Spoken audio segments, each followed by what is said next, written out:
President Trump took the stage at the White House Correspondents Dinner Friday. You may remember an armed security breach disrupted the first attempt back in April. Well, the gala meant to honor journalists comes at a time when the president's relationship with the press has been particularly frosty, which is saying something.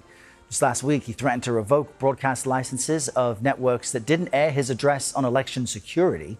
And Mr. Trump did not hesitate to take swings at journalists in the crowd. This place is really the largest group of Trump derangement syndrome people ever put together at one time, I suspect. But some of you are lucky that our last dinner was cut short. I had something I was going to go after you. Now, those remarks from the president came the day after the Justice Department withdrew subpoenas for several New York Times journalists. And in his column for the Free Press, published before the president spoke, Eli Lake argues the Trump administration's attacks on journalists show, quote, it never really cared about the First Amendment. And Eli joins us now to discuss this. He's the host of Breaking History, a podcast from the Free Press. And we should note the Free Press and CBS News share Paramount Skydance as a parent company. Eli, good morning and welcome.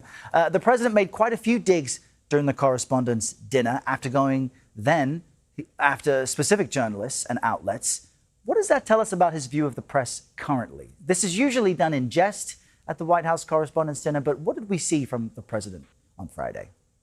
I wouldn't read too much into, his stand-up vaudeville routine about the press. He's been that way for 10 years, ever since he started as a candidate running for the 2016 election. It's not what other presidents have said or done. But on the other hand, to me, I distinguish that from a serious threat, which is threatening and at times using the power of the federal government against journalists, whether that's issuing sort of broad sweeping subpoenas and leak investigations, or threatening to revoke broadcast licensing for programming decisions that really shouldn't have any bearing whatsoever on those kinds of things.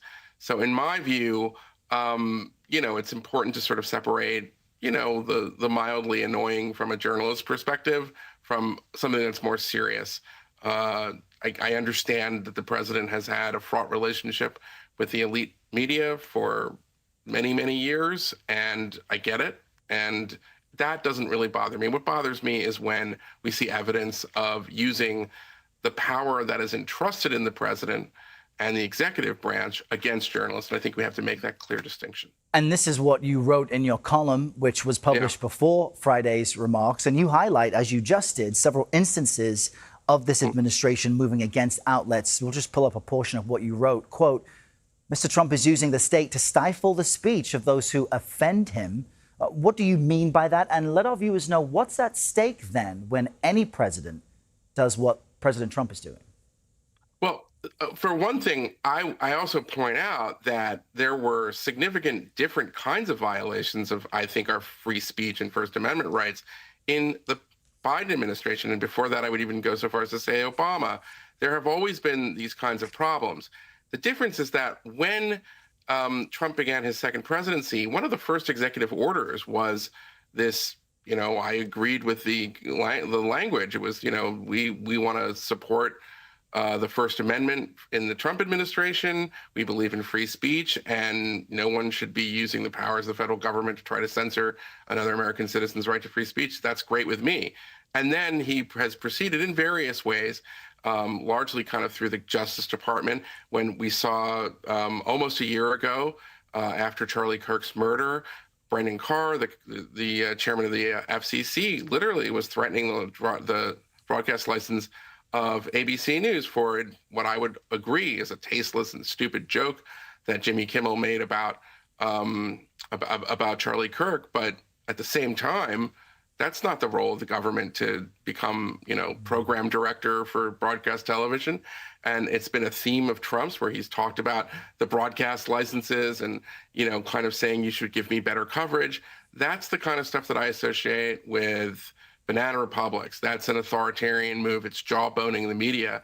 And it's not good when he does it. And the most recent thing is, and I'm glad that the Justice Department was struck down by the courts, but these kinds of overly broad subpoenas that include the spouses and parents of the journalists in question, that strikes me as just a matter of kind of trying to intimidate journalists, not really trying to do the job of worrying about a national security leak.